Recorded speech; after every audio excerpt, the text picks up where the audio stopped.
Hello, I'm Dylan. And I'm Keon. And this is Trust Your Doctor, that podcast without a head, because this week we watched The Husbands of Eversong. Written by Steven Moffat. Directed by Douglas McKinnon. And aired on December 25th, 2015. Ding dong, it's Christmas time. Yet again. And next week we have more Christmas time, because no other Doctor Who aired in 2016. Whoopee. Yeah, so we get a double dose of Christmas here. My favorite. Injected directly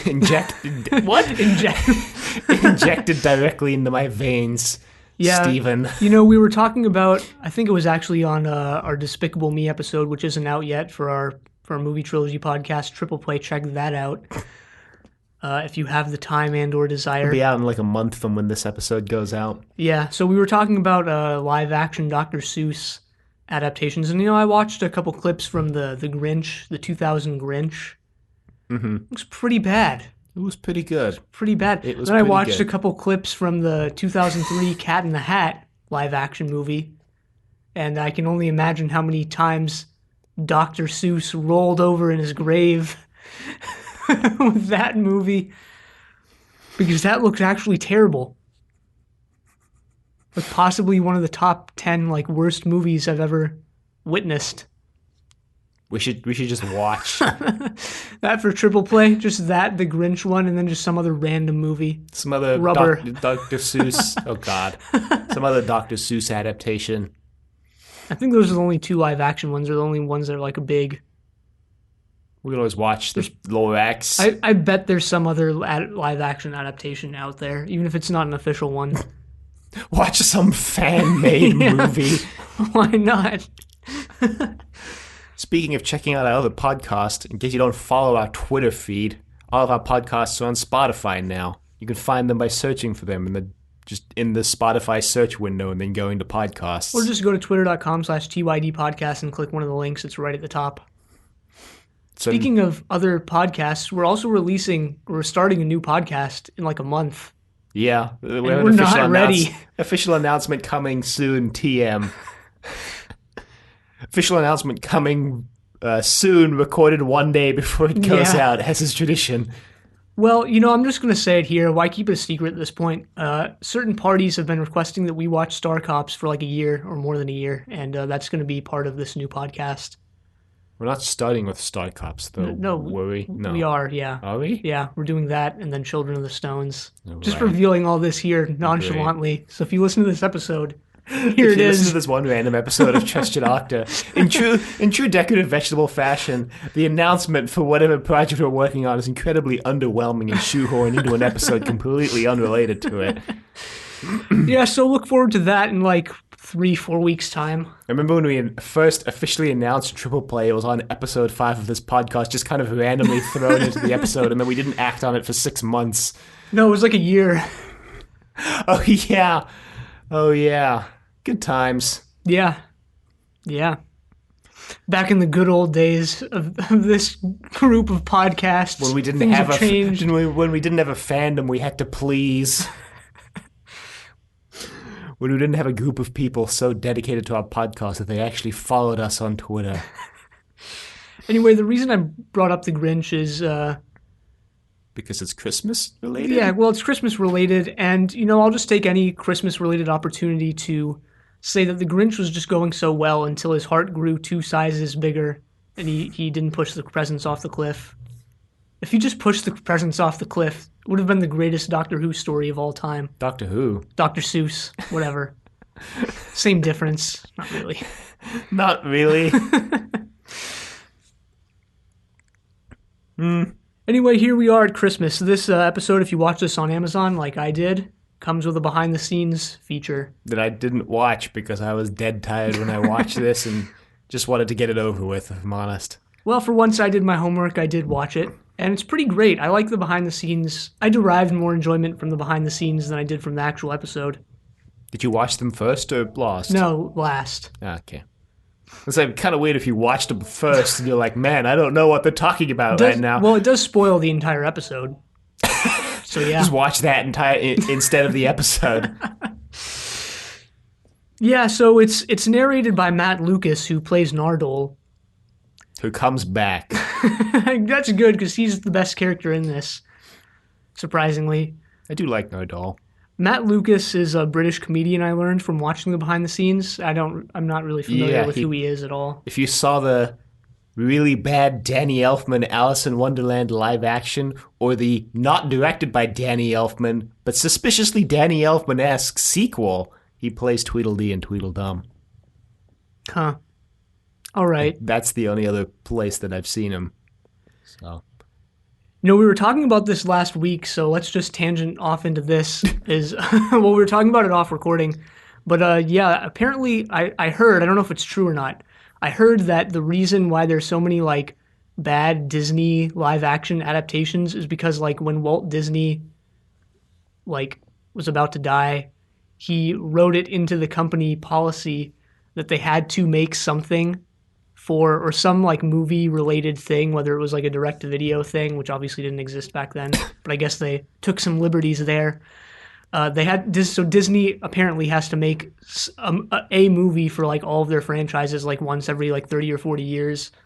That's why like, when time comes, they're like, oh shoot, like quick, crap out a like shitty live action adaptation of Alice in Wonderland. wouldn't be surprised. Yeah, I would not be surprised if that was true. But I don't know if it's true. It's just what I heard. Might also be some stupid rights thing. Yeah, People, like, if I they don't make know. a movie, they get to keep the movie rights. Didn't work so well with Jungle Book, although I heard Wasn't it Tarzan that they lost like all the rights to? Well, they The didn't. the one company to beat Disney, Edgar Rice Burroughs Inc. Well, Warner Brothers made that Legend of Tarzan movie, which was all right. The music was the best part of that movie. The rest of it was just kind of okay. But what's the guy who did the mocap for Smeagol? I'm totally forgetting his name now. I don't know. Oh my gosh. He's a really famous guy, and I'm totally I don't forgetting his remember. name. Anyway, he directed a version of Jungle Book that was originally going to come out in movies, but then, like, they decided not to, and then Netflix bought the distribution rights, and it came out on Netflix, and apparently wasn't great. Apparently a lot of people were, like, waiting for it, looking forward to it, because it's supposed to be darker than Disney's live-action one. Apparently it just was, like, not good. Well, like, at all. the Disney like live action Jungle Book is like the one live action Disney movie that I've heard is actually like at least decent. And Cinderella. I liked those two. The Cinderella one, like, massively expands on the story in really good ways, I feel. So, All right. Lion King was just all right. Aladdin was enjoyable because of Will Smith. I never saw Alice in Wonderland, but I did see the sequel, which was really bad. Like, really bad.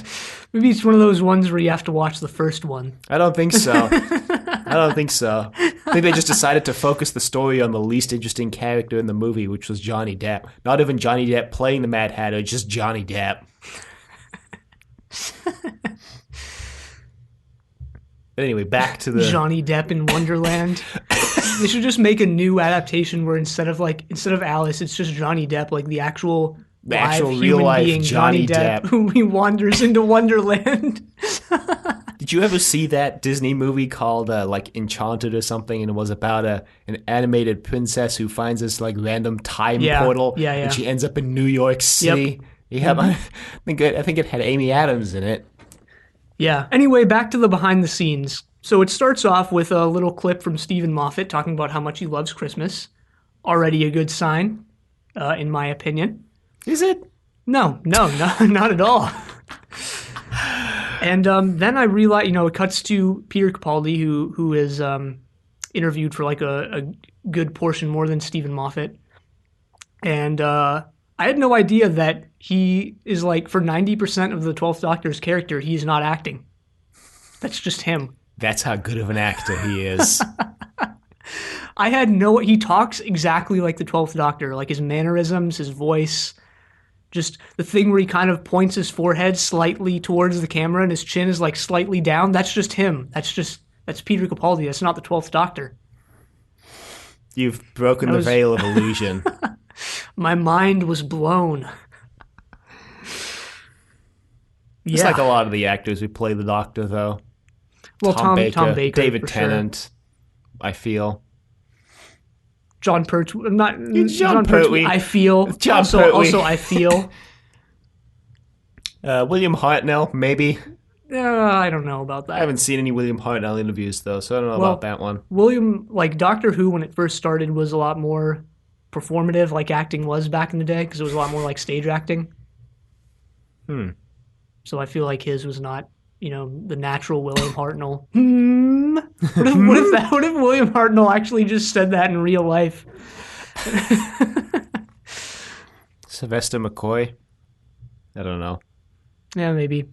What's with all the What's with all the love for season 26 lately on Twitter anyway? Oh, because they're releasing season 26 on. They're releasing a box No. set DVD. No. Speaking of which, they actually recorded an alternate ending to Survival with Ace. What? Like What? for this box set where Ace. I don't know the specifics, but yeah, there's like an extra added on bit they added with Ace. Guess we'll have to watch Survival again for the 5th or 6th anniversary of Trust Your Doctor. For like the 20 seconds they probably added. Yes.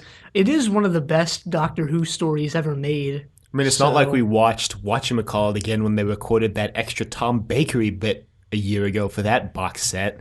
What, Shada? Or No. They recorded Tom Baker in the TARDIS for some other random scene that they added. It's some other random story. right? So they're just retconning Doctor Who. The BBC's just retconning Doctor Who like as we know it. Well, Which is kind of weird to think about, actually. Yeah.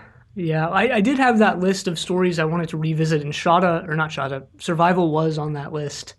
Well, there you go. Episode like 146.2 or something. Yeah.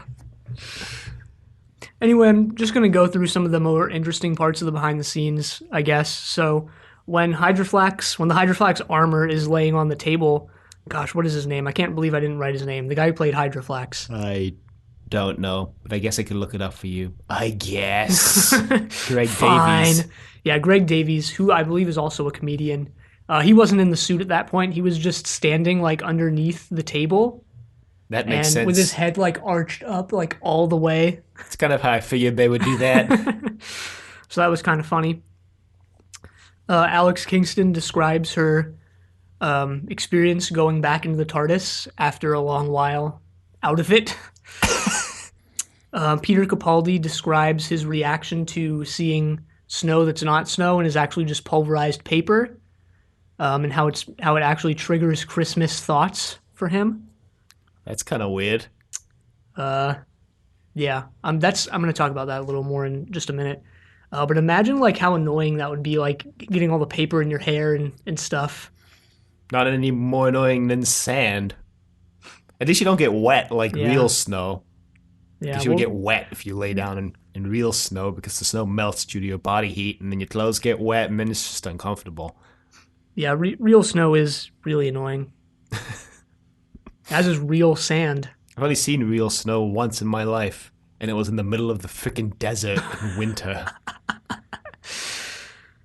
Yeah, I've seen it quite a few times. It's not all it's cracked up to be. Who's like hyping up snow? Like Peter Capaldi. Who's out here like snow is the greatest thing in the universe? Peter Capaldi was like, snow is just wonderful. It's just great. It's all that it's cracked up to be. But what does that mean? And Alex Kingston. All that it's cracked up to be. Who's cracking it up to be? You never watched those old Christmas specials, the claymation ones or whatever, stop motion, with like the guy with the snow machine or whoever he is? I haven't even seen Rudolph, the red-nosed reindeer that everybody hypes up every Christmas, and I'm just like, whatever. Well, I have, and they're not all they're cracked up to be. All right. Anyway, Alex Kingston and Matt Lucas described their perfect Christmas. So here's some of the things that Alex Kingston talks about. Loved ones, snow, being somewhere like the Alps, with there being like a log fire and coziness. It sounds great, actually. And here's what Matt Lucas describes. Chocolate money, chocolate everything else, gravy and potatoes, presents, chocolate money again, and real money. That's his ideal Christmas. Sounds way better to me. Yeah, because it's got real money. Yeah. The only thing Christmas is good for. Money. Anyway, that's the behind the scenes there. So, like your typical Hollywood in DVD extras behind the scenes, it's like 4/5 of it is just the actors just talking about how great the episode is. Well, for once they were right. For once, they were like are okay in their predictions because this episode was just all right. Well, Wasn't I that really great? like this episode. Well, there's a few things I want to talk about before we jump into the actual episode that I thought were interesting from the behind the scenes. So, what the hell? I guess we're critically analyzing behind the scenes now, which is weird because that means we're sort of analyzing real life. Yeah, well, my only quote from this episode is from behind the scenes. So, It's anyway, weird, kind of treating behind the scenes as a fictional entity. yeah, I don't like it. I do. So I guess it all balances out. Perfectly balanced, as all things should be.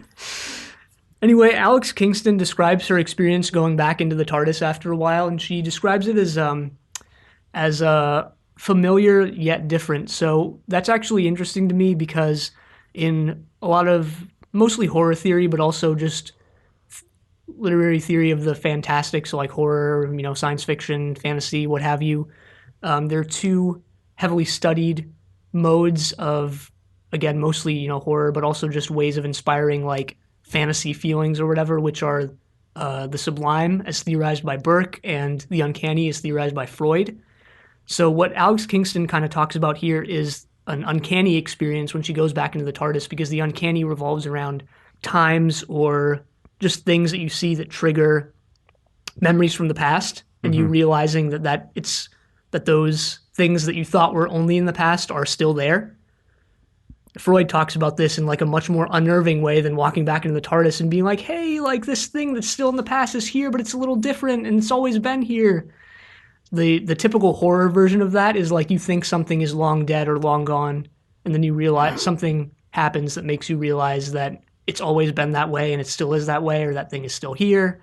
So the uncanny is a mode of horror that like messes with time, or like the uncanny and the sublime really, when you get down to it, are about like the perception of time. So the uncanny has to do with like a confused perception of time that's not like totally linear. And the sublime is like kind of, I guess you could say, the opposite, where it deals with a moment or a thing that's so either out of your realm of experience or just amazing or awe-inspiring that time seems to freeze. You just get frozen in one exact moment. And that's kind of what Burke talks about. Although he's not necessarily talking about horror in his essay on the sublime. He's talking about like viewing a mountain and it's majestic and you get frozen in its majesty.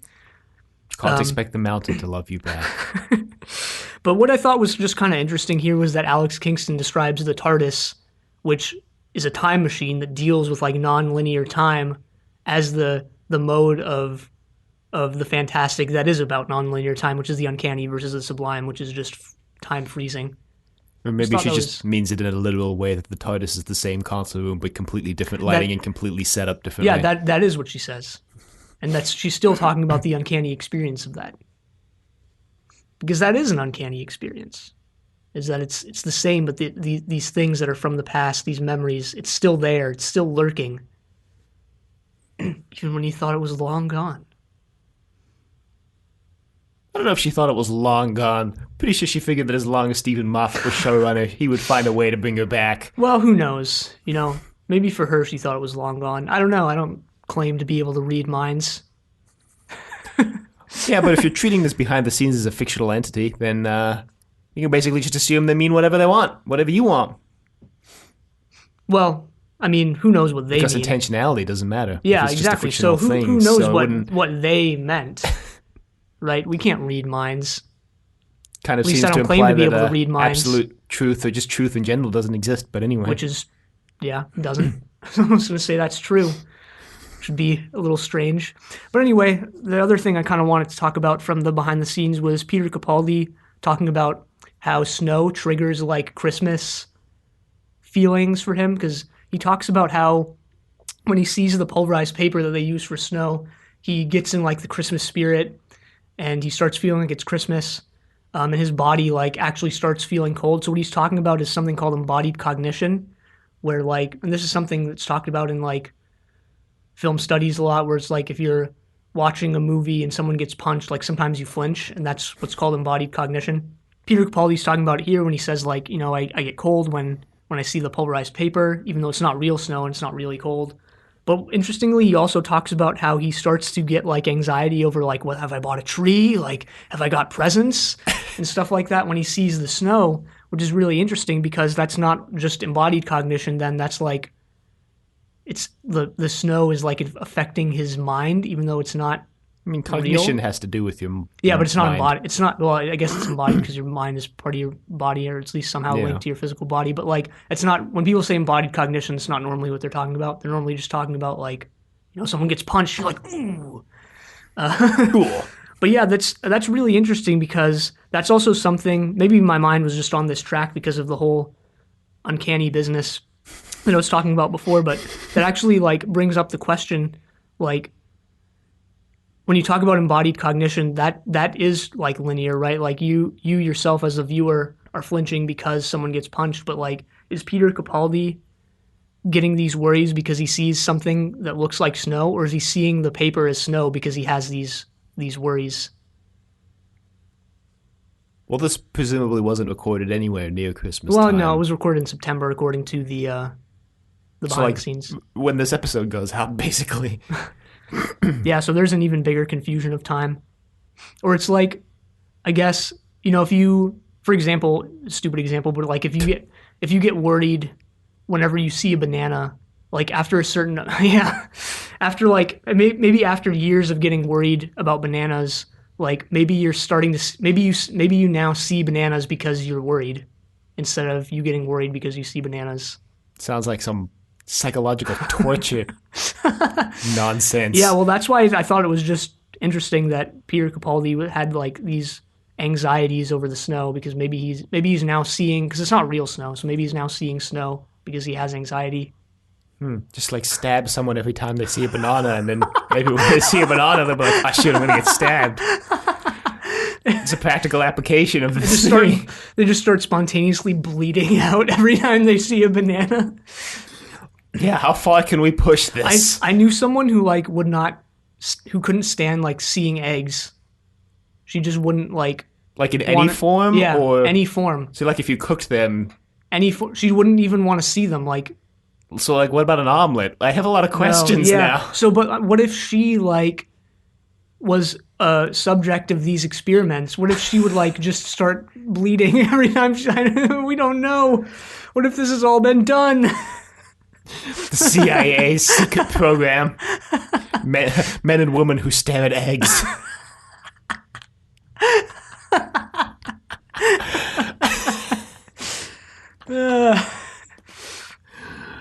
What if that's the secret of this behind the scenes, is that it was all getting towards unveiling this secret CIA conspiracy? Peter Capaldi's been involved in this government program for years where they cause him anxiety every time he sees snow, and now during Christmas time he's like, oh God, oh God, oh God. Forget those CIA-backed coups in like South America. These are the real secrets of the American government. Reminds me of MK Ultra, which I think was actually an FBI program, but is also confirmed to be real. So there you go. What is that? Just a program they investigated like psychology and trying to control people through a heavy use of LSD and psychotropics, and also Operation Paperclip is a thing. It's when they got all those German scientists out of Nazi Germany when they captured it. The reason why we can go to the moon is thanks to German science. That's a true fact, actually. Yeah, well, I mean, if you actually look a lot of this stuff up, the Nazis were developing some pretty batshit insane, like, ideas. That's an understatement. Anyway, yeah, that's all I had to say about the behind the scenes. Glad I watched it because I derived more enjoyment from it than I did from the actual episode. Wow, that's sad. Really like this episode. Definitely my favorite Christmas special. It's not down there for me. What does that even mean? It's not up there either. What would you put above this? Voyage of the Damned or whatever it was. Wow. That one. And what would you? Is that the only one you'd put above this? I'd have to see all of them. I would definitely You've seen most of them. No, I would have to like see a list of all the names because I don't remember all of them. Oh, there's Voyage of the Damned. There's A Christmas Carol. I'd put There's that one Lost below this. Christmas. I would put that one way below this. Yeah, I think this is the second best. There's the one, the Doctor, the Widow, the Wardrobe. Yeah, I think I'd put that one above or equal to this one. There's the 10th Doctor's Regeneration Story, which is technically 50% Christmas special, Yeah, 50% whatever. New Not Year's. even going to count that one. Lost of the Time Lords. And then the 10th Doctor had at least one more that I'm forgetting. Oh, yeah, the one with, what was it called? The Lost Doctor or something? Or the Previous Doctor? No, the Next Doctor. The Next Doctor, that was the one. Yeah, I'd probably put that one below this as well. So you basically consider this second, then, is what I'm getting out of this. Yeah, second or third. I don't know. That's pretty high. I Still don't think it was great. Why do? Because it had Christmas elements. Okay, ignoring the Christmas elements, which are but only a small part of this episode. I can't ignore them. I can't get past the Christmas elements. Well, you are a sad, strange little man. Anyway, Nardole is looking for a surgeon, and he finds the Doctor instead. He's in the TARDIS, and he's got a sign on the door that says, Christmas carolers will be criticized. My kind of doctor. There's also a little card at the beginning that says Christmas Day 5343. Yeah, on a human colony on some random backwater planet, God knows where. You have to wonder if they celebrate Christmas on the same day, because like the whole planetary cycle would be different on any planet that's not Earth. As evidenced simply by the fact that like one night on Delirium is 24 Earth years. Like, do they still celebrate Christmas the same day? Does Christmas last 24 years on Delirium? I have questions. I'm sure they're adaptable. Anyway, the Doctor gets taken to a flying saucer on the outskirts of town. He sees River, and that's when the title sequence kicks in, I think. Or does it kick in after the Doctor reveals he's not a surgeon? I think it's after he meets River. Yeah, he meets River. River doesn't know who he is, we find out. Right. That's why I thought right off the bat that this was like a very early incarnation of River. But it's not. It's like the latest possible version of River until she dies. I'm sure they'll find a way to shoehorn more River stories. Big Finish did it. You can thank our overlord, our Doctor Who canon overlords, Big Finish, for figuring out a way to make it possible. Well, I pray to Big Finish daily. I don't know about you.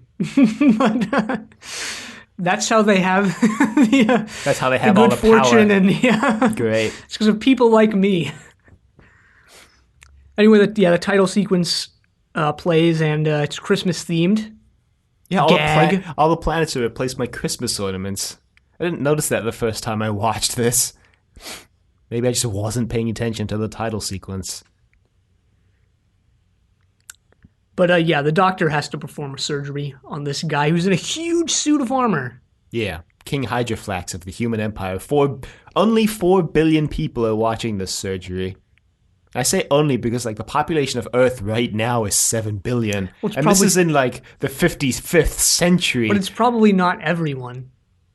Yeah, but I would have expected it to be like at least a sizable percentage of the human population at this point. And like what? The human population at this point has got to be in the hundreds of billions. Well, just look at TV ratings. Like even a pretty good TV rating is fairly low. Yeah, well, the TV's dying, so I don't know if that's the best comparison. Well, obviously it was brought back for this live surgery broadcast. They're probably just broadcasting on like future Twitch TV. Maybe, yeah. Twitch TV, IRL, just chatting. Hey guys, gonna perform a surgery Hydroflax is red. Never gonna get over the Doctor Who Twitch stream when it switched to color and people were like, the TARDIS is blue? Jeez, I still don't know like what color you would have assumed it was if not blue. Well, some people were saying they thought it was red. I guess that sort of makes sense. It could be anything. It's just gray. Cyan. I just thought everything in Doctor Who was gray until they switched to color. Magenta. That'd be a wild episode of Doctor Who, actually. They just like It's just an episode in black and white, and the doctor and his companion go to a black and white planet, and they're like, wow, this is kind of weird. And then they like help the people see color or something. I don't know. I didn't get as far as figuring out what the plot would be. Just realized the TARDIS was pink that one time. The Happiness Patrol. What's their names painted it. Yeah, the people in the Happiness Patrol. Yeah, the Happiness Patrol. No, I don't think they're actually called that. There was a lady with that pink poodle in that episode. Was it a poodle? Yeah. Didn't that dog like die in that episode? Poodle. I don't remember. They all had names like Susie A and Z or whatever. Yeah. Wasn't the Candyman in that episode? The Licorice All Sorts Man? Was it that one, or he wasn't in Paradise Towers, was he? No, Paradise Towers was the... Yeah, he wasn't a Paradise Towers was the BattleBots looking thing. Yeah, the Candyman was in the Happiness Patrol. Big Finish also brought the Candyman back. Amazingly. What a legend. They brought the Drashigs back on audio, which is amazing because it was just a dish rag. Just a dish rag! Wait, is Drashig like an anagram of dish rag? Yeah, that's how they came up with the name Drashig, because they were made of dish rags, and they're like, we need a name. Well, I forgot about that. I'm pretty sure it was Terry Nation who was like, what about Drashig? So I'm pretty sure he wrote that sounds episode. kind of like dragon, so that's kind of also, they look like dragons, so if you squint and like close one eye. Carnival of Monsters was a great story. Look, anything like 3+ years ago was great because nostalgia just makes it that way.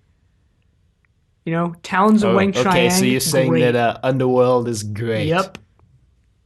You're saying that The Massacre is great. Yeah, I am. I don't think I can have you on the podcast anymore. So River reveals that the surgery isn't to save Hydroflax. She just wants to steal the diamond in his head, and the doctor's like, that's kind of immoral. She's like, yeah, well, he's killed like billions of people and he eats the people he defeats. And the doctor's like, yeah, but still, you can't just like kill the guy. And River basically says that she doesn't really care and she's going to cut off his head anyway. Hydroflax hears all this because he's right behind them. Just gives him his head. Yeah, because apparently he can take his head off.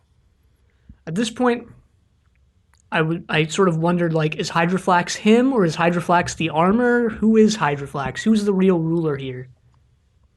Both. I think it's him, but I don't know. How many, because he can also store other heads inside of his body, so you got to wonder how many other heads are in there.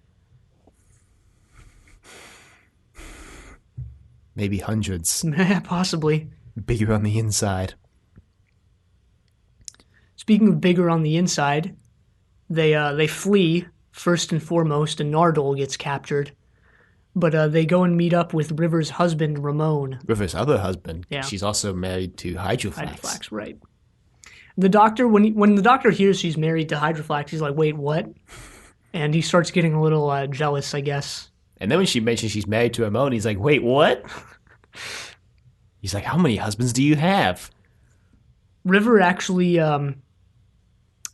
is sort of on the lookout for the doctor almost, but she thinks for sure that he's not there. She has a little, I guess it's in her like wallet, like flip out thing, but she has pictures of all the doctors 1 through 11. Yeah, including the War Doctor, surprisingly. Huh. She has stolen the TARDIS hundreds of times, according to her, or whatever. Because they go back to the TARDIS, and he was like, wait, you can't just steal this. I'm sure, because the doctor's pretending to just be a doctor at this point. He's like, I'm sure whoever this belongs to wouldn't like you stealing it. And she's like, well, he's never noticed before. I thought that was really funny. The doctor's like, what? I actually, up until this point, I thought this episode was pretty good. I think once they actually get to the cruise ship or whatever, I think it just takes a hit. I think it's fine. Didn't like it after that too much. I thought the humor just died down and it just wasn't very good after that. But before that, I thought it was pretty good. Anyway, the doctor's like, finally, it's my turn.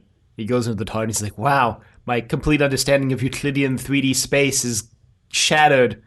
My life has been changed for good. And he's like, I've always wanted to see that done right. His acting is really bad, by the way, which is weird because the Doctor, even the 12th Doctor, has shown himself to be like a fairly good actor in the past. Yeah, I kind of feel like he's hamming it up on purpose.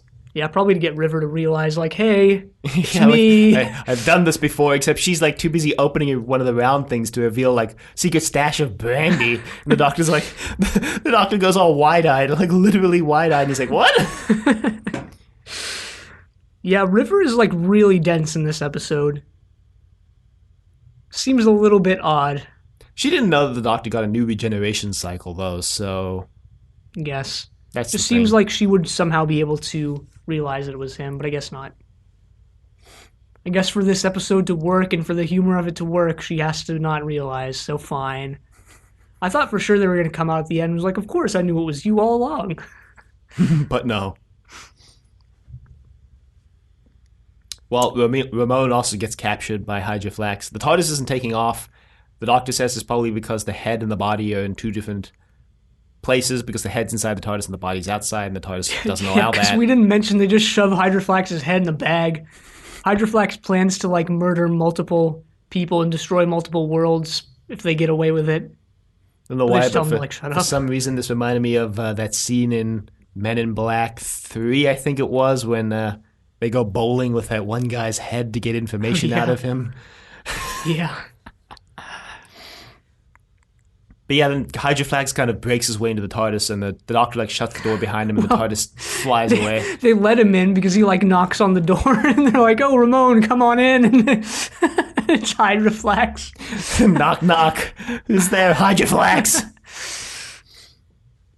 Another like actually pretty funny moment. See, this first half is like pretty actually good. Because Ramon's like, I have a message for you, River, and she opens the door, she's like, what is it? And he's like, you're about to die.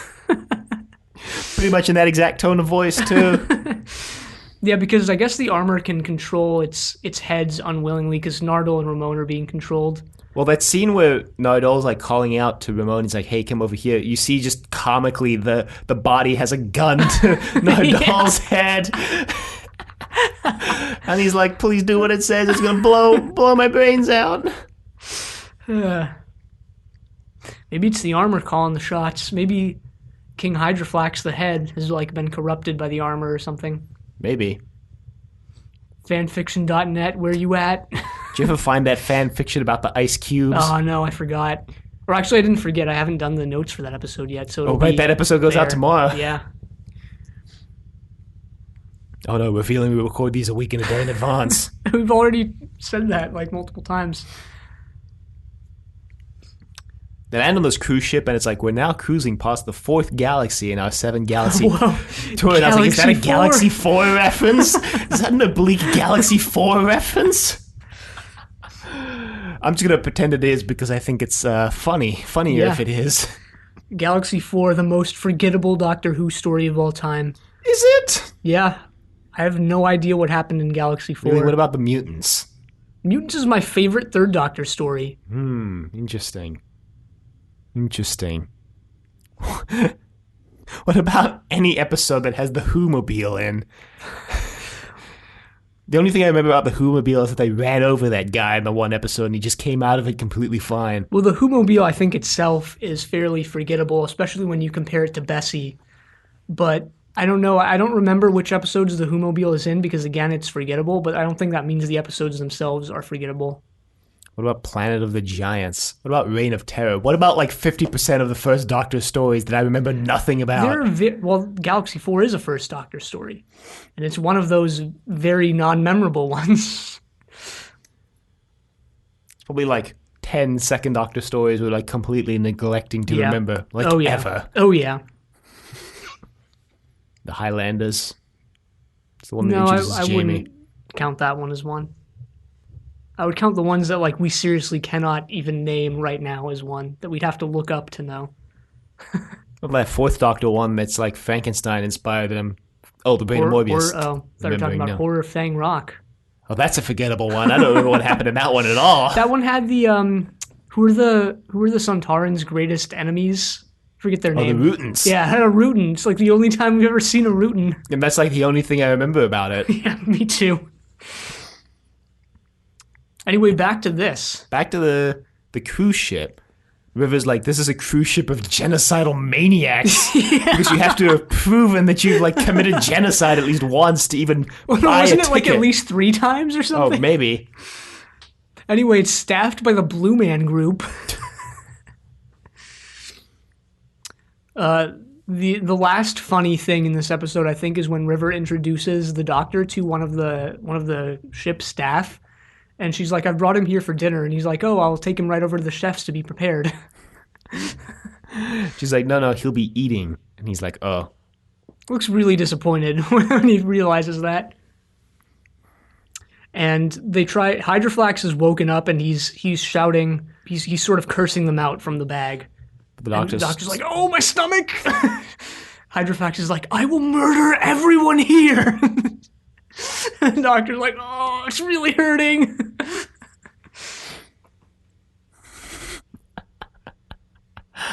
Take it back. That was the last funny part of this episode.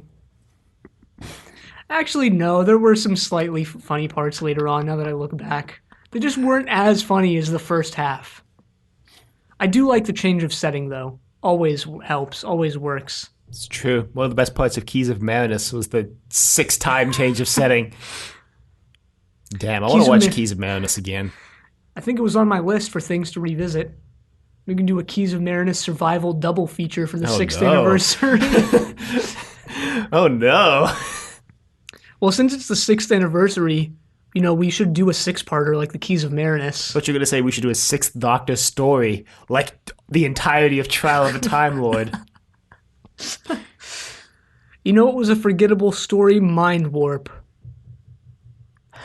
What Doctor was even in that? 6th. It was the sixth Doctor and Perry. It's where Perry got mind warped, remember? And it had the Rock in it. And it had Operation Skedaddle. How can I literally remember none of the things you're talking about right now. Literally none. You could tell me it had the 12th Doctor and Clara, and I would just believe you because I remember nothing about it. It was the one where Sylve and what's their names were going to mind warp themselves because their bodies were dying, but their minds were fine or something. What? It had that alien named The Rock, Raak, and that's where the genesis of, like, the Doctor should play The Rock was. I think you mean The Rock should play the Doctor. Whatever, that. Unless you want some weird alternate Peter Capaldi in WWE. Nonsense. Yeah, how can people say that the 7th Doctor was the master trickster when the 6th Doctor was the one who created Operation Skedaddle? How can you rightly and justifiably say that? Well, anyway, this guy shows up to buy the diamond. Named Scratch. Yeah, from a species called the Shoal of Winter Harmony. Which What the hell? I didn't even know they were in this. The only reason I remember their name is because they're actually the villains of the next Christmas special as well. That's weird. But because these episodes were a year apart, when I watched them the first time, I just didn't even process that they were the same aliens in both of them. Well, they look very human. They just have like a sort of Frankenstein-esque scar running down their face. Yeah. And now I just realized it makes a lot of sense because in the next episode, the Doctor's like investigating this company that's called like Harmony Shoal or something. And the whole time he's like, I'm really missing something right now. I just can't figure out what I'm missing. Makes a lot more sense now that I realize their species and the name of their species was introduced in this episode a year prior. This guy kind of reminded me of that tailhead guy from Star Wars Episode 6, like Jabba's guard or whatever. I know which one you're talking about. Yeah. But yeah, this guy can open up his head and he stores things inside his head, like the code to every bank in the universe, apparently. Which River wants to exchange for the head. For the diamond. For the diamond. Because we didn't mention the plan that she tells the Doctor at the beginning was that she's going to retrieve the diamond for like archaeological purposes. Turns out she's just going to sell it. She wants to return it to the... some museum or whatever. Or some the species that it comes from. Yeah, something like that. But no, it turns out she just wants to sell it. One of the things Steven Moffat actually said in the behind the scenes is that one of the things he was trying to do with River in this episode was that he wanted to portray how she was when the Doctor wasn't around. So she's a little more dastardly, I guess. She is a Which I mass think works. murderer. She does kill the doctor. She does go to prison for killing the doctor. Yeah. I think what Steven Moffat says he was trying to do comes across. She's a little more mischievous, I think, in these episodes, or this Yeah. episode, than she. The doctor seems kind of flabbergasted that she just wants to kill Hydroflax. Yeah. He seems more okay with it, but still not okay with it when she says that it's just to get the diamond. Then we feel she's just selling it. The doctor's like, that's kind of weird, but whatever. But they have no choice because than to go along with it because everyone in the restaurant is Scratch. Well, they're part of the show of Winter Harmony. Yeah. So the Doctor and River have no choice but to. It's actually funny. Before they go into like this auction thing that they just sort of spiral into, they're like, yes, here's the head. It's or here's the diamond. It's nothing suspicious about this. We'll just be going now. Well, because they had no problem with just giving them the head at first, but then right before they give him the head, Scratch is like, we do this for the glory of our favorite person in the universe. All hail King Hydroflax! And River's like, oh, shoot. Wait a minute. Because they can't just give the king's head to them.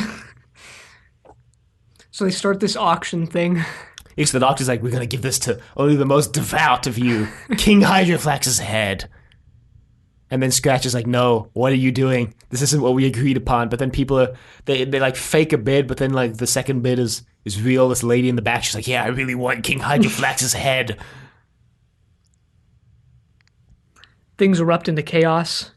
Because the blue man who went to go rescue Ramon, allegedly, even though it's like the most suspicious video recording in history, where Ramon's just his head, and he's like, yeah, I'm totally alone. Just me, alone. I'm not being threatened or anything. Because they ask if he's being threatened, and he just goes, I'm the only one in here, which is like the most lawyerish way to get out of that question. Then the blue man breaks the Hydroflax body out, and he comes in and is like, I'm going to kill both of you. And the guy's like, I'm going to get you the doctor's head, because I guess the Hydroflax body's just obsessed with collecting heads now. Well, through some loophole in its logic, it ends up blasting the Hydroflax head. Yeah, because the tissue damage from the diamond, which is still progressing towards his brain slowly, is irreversible at this point. So Hydroflax is like, you need a new head. And he's like, wait, what? No. And the body's like, I'm just going to kill you now.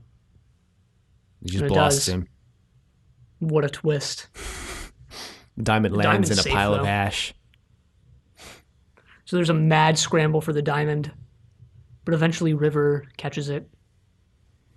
The blue man steals River's diary and is reading through it. And he references the Pandorica Opens by that name, which I guess means that like River named it the Pandorica Opens in her diary entry, which makes it a weird kind of meta thing. And another weird meta thing, he's like, oh, that sounds like an interesting event. Or he's just like, that sounds interesting.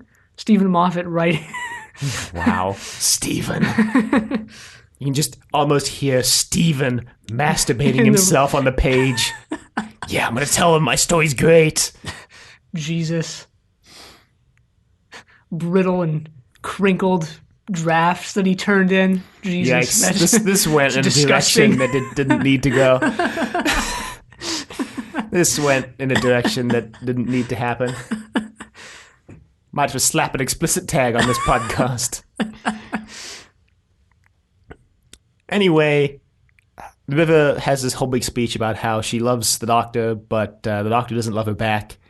Hydroflax can scan her and find out that she's not lying. And also, don't forget the most important part of the speech is that the doctor is definitely 100% for sure not in this room. Yeah, she tells Hydroflax to scan the ship, scan the whole parsec, and that's when the doctor's like, River, River. She says something like, loving the doctor's like loving the stars themselves. They don't love you back. Can't expect a sunset to love you back. But she's like, the doctor's not stupid enough to find himself standing here with me. And then she turns to face the doctor, and he's just like, hello, sweetie. The best hello, sweetie in all of Doctor Who. Yo, River. Yo, listen up. This is the story.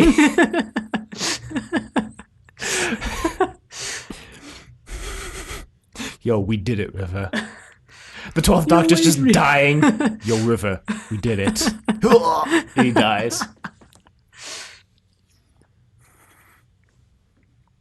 Yeah. She has a moment of realization. He's like, shut up, you fool. This is very sappy, very cheesy. I like it, though. I Eh. like it. I think it's good. It pales I like in it. comparison on the cheesiness scale with what happens next. Which is what? The ending with the 24 years thing, that was just a little too much.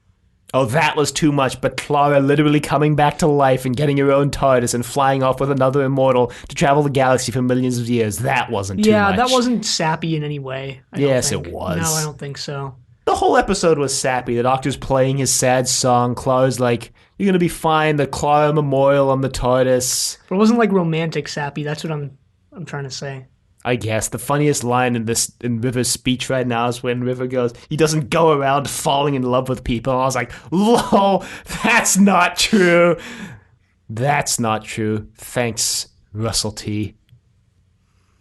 For writing that into the Doctor Who history. Kind of started with the Eighth Doctor, though, so we can't really blame Russell T. They could have just forgotten everything that the Eighth Doctor was about and stood for if they wanted to. But they didn't. And I'm glad Which is they didn't. yeah, I think ultimately it's a good thing. Imagine if the Eighth Doctor was non-canon. Well, that would be devastating. Yeah, would be. What would Big Finish have to work with then? All the other Doctors. Yeah, no, but they've done a lot with the Eighth Doctor. Yeah, because that's the one they have the most free reign to do whatever. Because when they started making Eighth Doctor stuff, his entire timeline was prevent the world from blowing up on New Year's Day, 1990, whatever. And that was it. They could do literally whatever they wanted. His character was basically a blank slate. Yeah. Anyway, the ship's going to crash because there's a meteor strike. And the guy's like, how could you possibly have known? And River's like, I'm an archaeologist from the future. I dug you up, which is a cool line, until she gets to the bridge and doesn't recognize that they're about to crash into beryllium, because presumably she would have known where they were crashing if she dug them up. But, I'm just going to overlook that minor continuity flaw. No, it's not necessarily. So she just lands on a random-ass planet, Guess so. digs them up, and Guess so. doesn't realize she's on beryllium? With the singing towers, especially since the crash is right next to the towers. I thought that when she said I dug you up, she was referring to like how she's from the future and they're like ancient relics from the past, and that she was going to get away with the diamond, not literally like you're going to crash and I'm going to dig you up.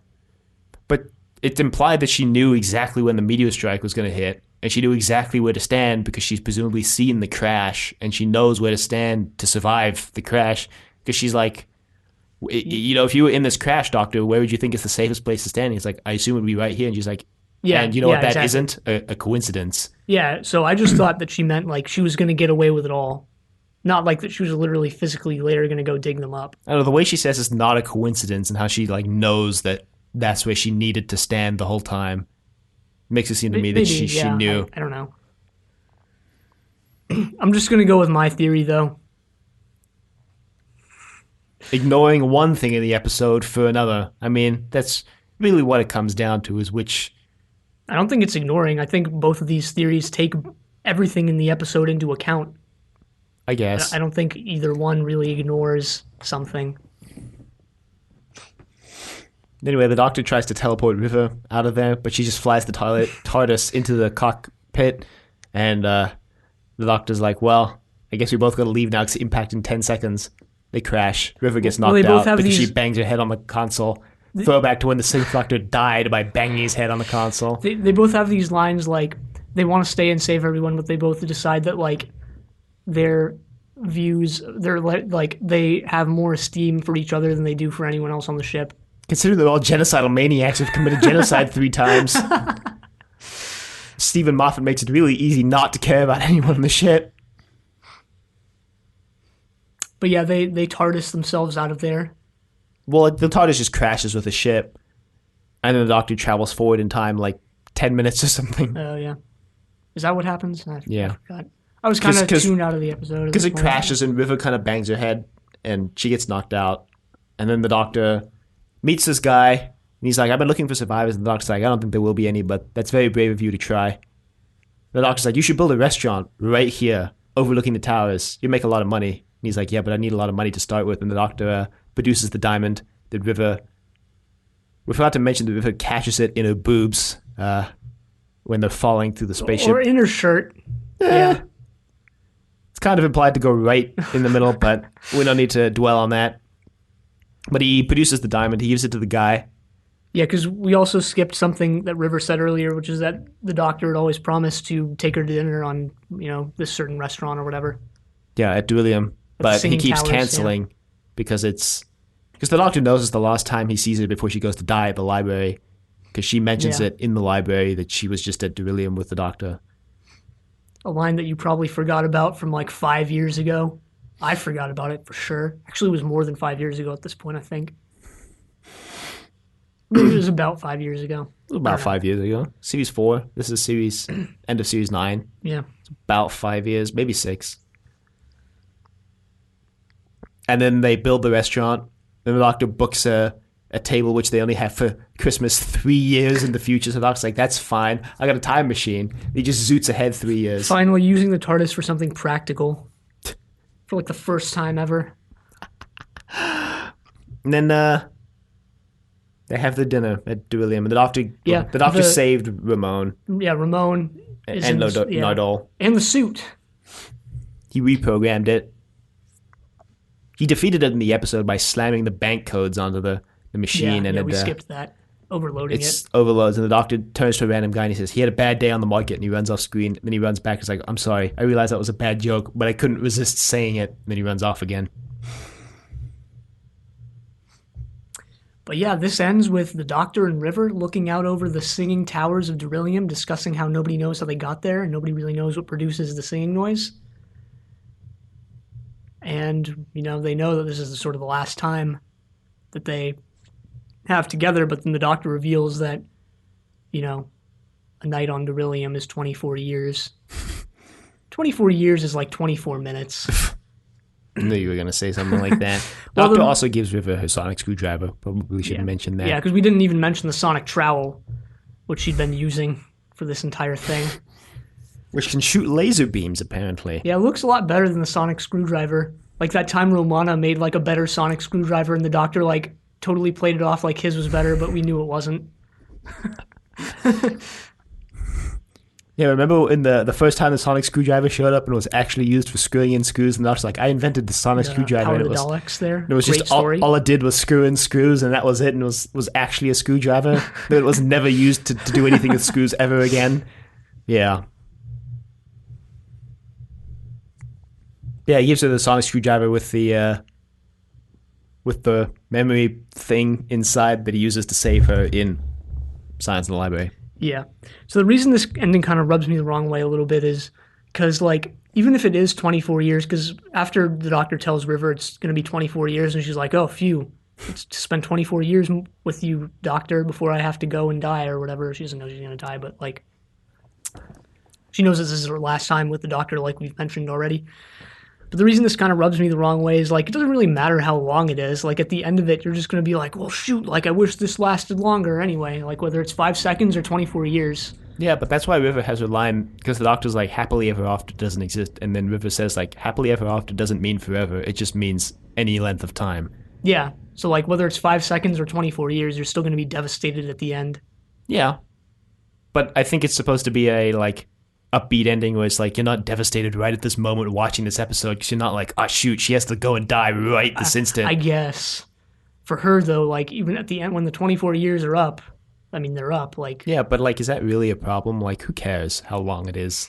How long the night on Duillium lasts? Like how does that detract from your enjoyment of the episode, whether he said 5 minutes or 24 years? Like what does it change? The whole thing of why it's 24 years, and then as soon as he says that, River's like, oh, phew, or something like that. Or she has like a very says, noticeable sigh. I know. Exactly. Because she thinks that like 24 years, right, is a suitable amount of time. Because she thinks she has one night left with the Doctor. It turns out that night is what she thinks of as 24 years, which is a long amount of time. Yeah, but I think whether or not she's devastated at the end, like, if I told you right now you were going to die in 5 minutes, you'd be like, oh, shoot, I'm going to die in 5 minutes. But if I told you right now you're going to die in 24 years, you would probably also audibly sigh like, whew, I still got 24 years to figure it out. That's, like, normal. Yeah, that's fine. But at the end of those 24 years, you're still going to be like, shoot, like, I wish I had more time. Yeah, but you're always Whether it's like 5 seconds or exactly. So whether it's 5 seconds or 24 years, that's why I don't like the inclusion of like the 24 years thing, because it's like, well, this is a bigger amount of time, why? so it's better. I don't think it's saying that it's better, though. I think it's just saying that you don't need to be devastated right at this moment. And I think that's it. Like, I think that's all it's saying. Yeah, exactly. Which means that since it's a bigger amount of time, it's better, essentially. But why does that detract from your enjoyment, though? Like, why don't you like that? Like, why don't you like it saying that bigger is better, if that's what it's saying? Because it just seems, it's just dumb. Because, like, because even though it's these 24 years, there's going to be a final, like, 5 seconds that you're going to say, like, I wish I had more time. Yeah. So what? Like, so what? What do you mean? Like, so that's why I don't buy into the whole, like, 24 years is better than, like, you're going to go die right now thing. But like with 24 years, you can do things. You can live a fulfilled life, and like at the end of it, you can be like, okay, yeah, I'm happy with what I did in the 24 years. Where Possibly, it's like, but probably not. Like, you're still gonna, at the end of the 24 years, you're still gonna say like, and that's what I've been saying this whole time. Like, wish I had more time, which is ending too soon. You know, here it is, these final 5 seconds of these 24 years, or here it is, these final 5 seconds of these 5 seconds. That's why I just don't buy into the whole like 24 years thing, and then River sighing and like. But I think sighing is just like natural. Like I said, if I told you right now that you were going to die at some point in the future, you'd be like, oh shoot, when is it going to be? If I told you I literally knew the exact moment you were going to die, you'd start to probably get pretty anxious. And then if I said, oh, but it's just 24 years from now, you would literally audibly sigh. That's just a natural human emotion relief. Sure, I guess like assuming that you know for sure and you're not like lying. I think the doctor does know for sure in this instance. I know what you mean. Like, yeah, I just don't buy that like that's any better because at the end of it, you're going to wish you had more time. Like you would if it was 10 minutes. I guess, but it's pushing it out of this episode, out of the time frame of this episode, which I think is just the entire point.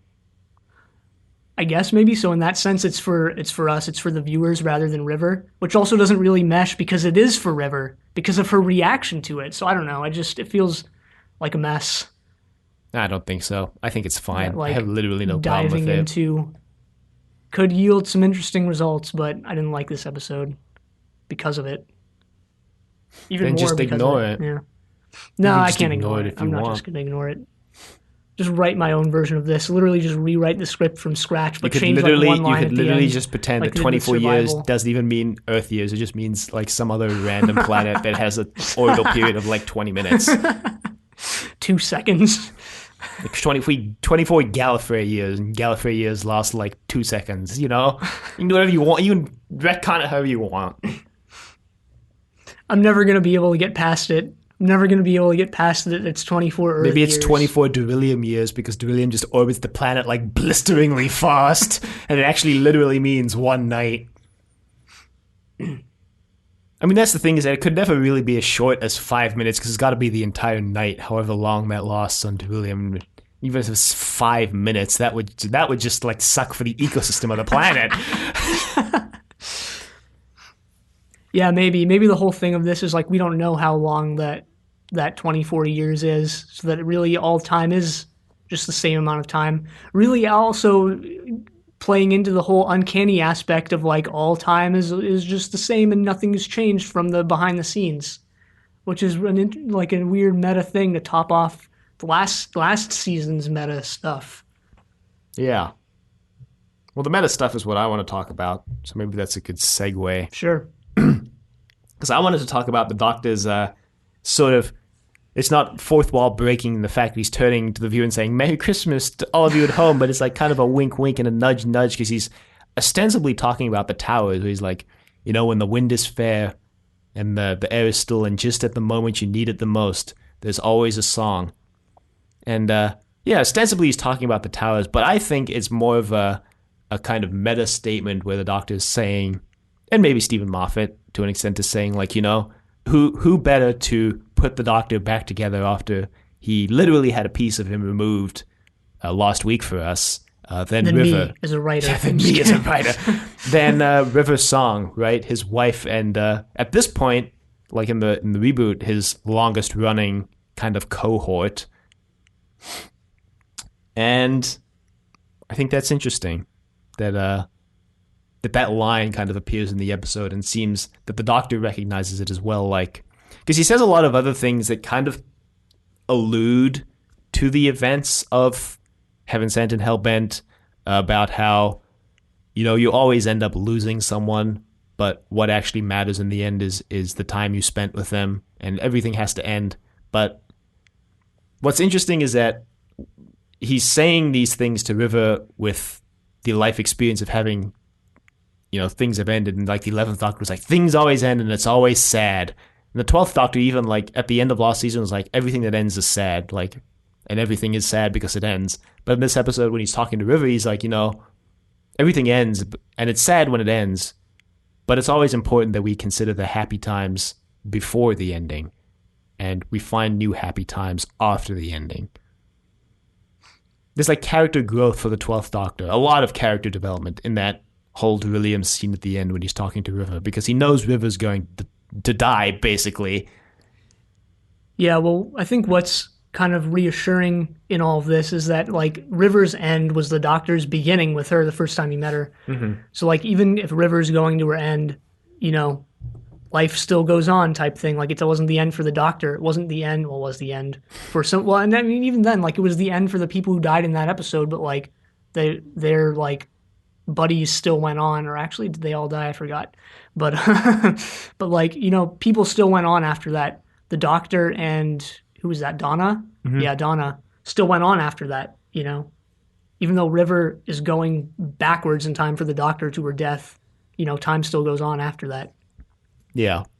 I mean, it's interesting, too, because it is kind of an end in this episode for the Doctor as well, because he knows, because of the events of this episode, because River only assumed he had 11 bodies plus the War Doctor, he knows that he can basically never see River again, because River doesn't recognize any of his faces beyond the 11th Doctor, because she didn't know, and from here she goes straight to die at the library, allegedly, because she says like not if Big Finish has anything to say about it. She said the diary's getting full and she's getting worried, but it's interesting because for the Doctor as well, he's like realizing he's never going to see River again after this point. Yeah. and he's saying, he's approaching it now, like last week when Clara died, he's like, I gotta find everything to save her. And in this episode, River's like, you always find a way to save people who are going to die, right? Like, you always wait till I'm at my most hopeless and then you're going to save me, right? And the Doctor's like, not this time, River. Because he's saying, like, I've matured from last week. Like, it's time for me to basically, like, let things end and take the endings as development. I like it a lot.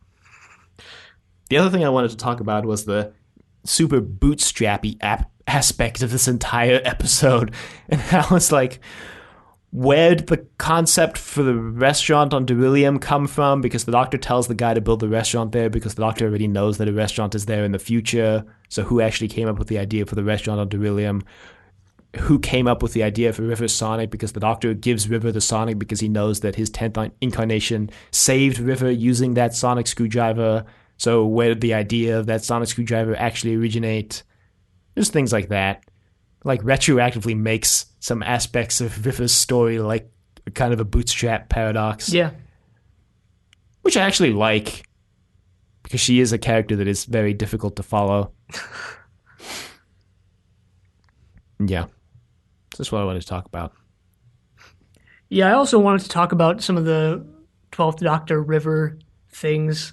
Well, first of all, I think the 12th Doctor is probably, maybe it's just because it's this episode, and this is one of the most humorous Christmas specials, I think. A lot of the humor actually does work and land, and I liked it. And I think just one of the most humorous Doctor Who episodes ever. But I think the 12th Doctor is probably my favorite Doctor with River, because he's the best, like, straight man. Out of like, the Doctors who met River that we saw on screens, like the 10th, 11th, and 12th, like... Mm-hmm. The 12th Doctor is easily, like, the best, like, straight man of those three. Not straight man as in, like, straight man or gay man, but, like, straight man as in, like... the comedy sense. Yeah. Like, the guy who's the straight man. Yeah. Who doesn't react. The ordinary man, basically, I guess. Or, like, not the comic relief. The guy who's, like, the common sense versus the comic relief. Yeah, And I think that's River, like the foundations of comedy are ordinary people in extraordinary situations, or extraordinary people in ordinary situations. And in this case, he's the ordinary person in the extraordinary situation, being River. yeah. So I just think he works the best with River. I agree. Just his chemistry with Alex Kingston is a lot more palpable than Matt Smith's was as well. Oh yeah, for sure. Yeah. I think I'll revise this. I'll when we get to the end of the 12th Doctor's run, but I think my rankings for modern Doctor Who Doctors are probably 12, 10, 9, 11 so far. Yeah, mine goes 12, 10, and I don't know which I'd like better over 11 or 9. That's something I'll have to think about when we catch up to the show, maybe. 13, not placed yet. Not enough episodes to make a determination. What if there are no more 13th Doctor episodes? Well, we know there are more, and we know the Jadoon are coming back, and the Cybermen, so let's go. Did they confirm that the 13th Doctor was coming back? Yes, this is a picture of the 13th Doctor staring down at Jadoon, so... well, they can always change everything. I guess they can that could just pull a Sylvester McCoy, and that could just be the first episode, and she could just regenerate into Chris Chibnall himself. He just makes himself the Doctor.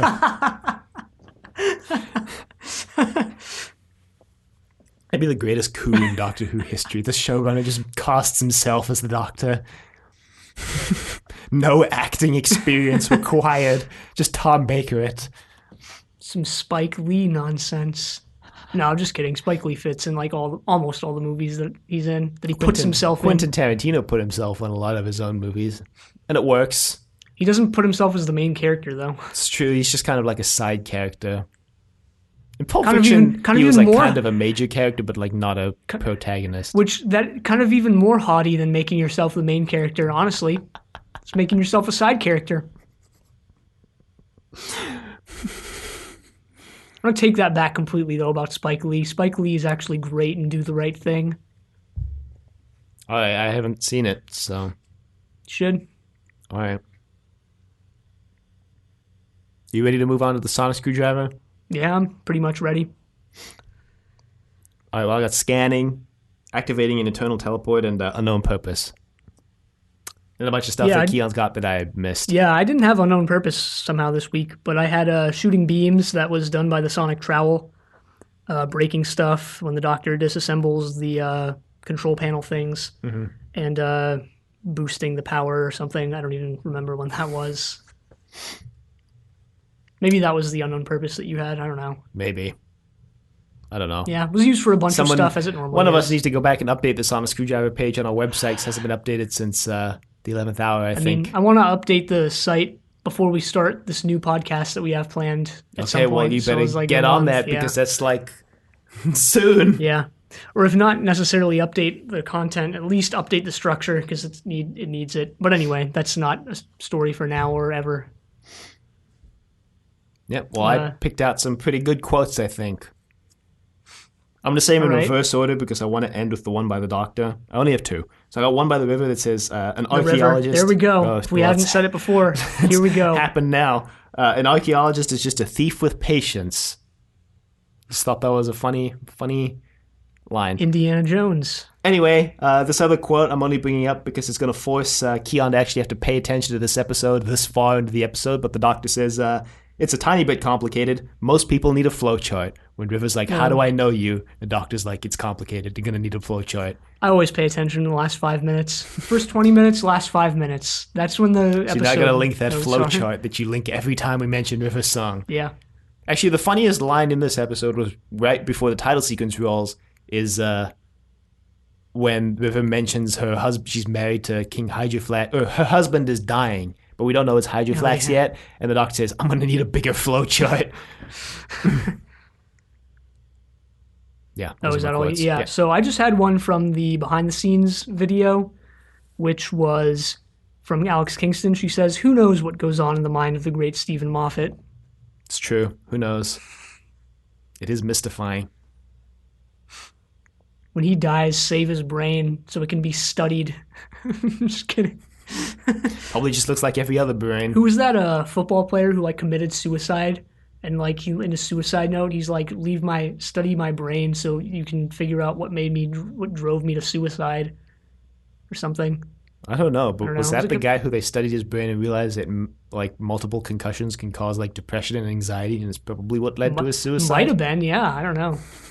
Because they did discover that, must have been about a decade or two ago, they discovered that like multiple concussions can fundamentally change your brain chemistry and lead to anxiety and like lifelong depression, basically. Great.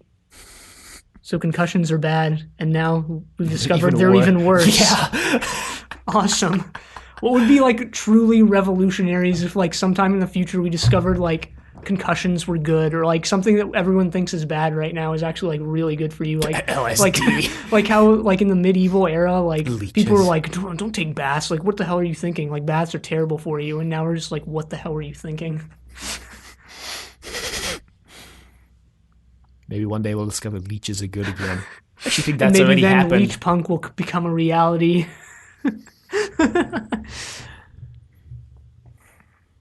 Well, on that note, if you'd like to email us, you can reach us at thedoctor@decorativevegetable.com. Questions, comments, concerns, angry rants, love letters, your thoughts on River's Swan Song. Wow. Nice. You can find us on YouTube at Decorative Vegetable. You can find us on Apple Podcasts, Google Play, and Spotify at Trust Your Doctor. Be sure to leave a rating if you like the show. Check us out on Facebook, Trust Your Doctor. Like us on Facebook. Also check us out on Twitter at TYD Podcast, and follow us on Twitter. And next time we're watching The Return of Dr. Mysterio. Didn't know we'd seen the first instance of Dr. Mysterio, but apparently he's returning. But until then, the end.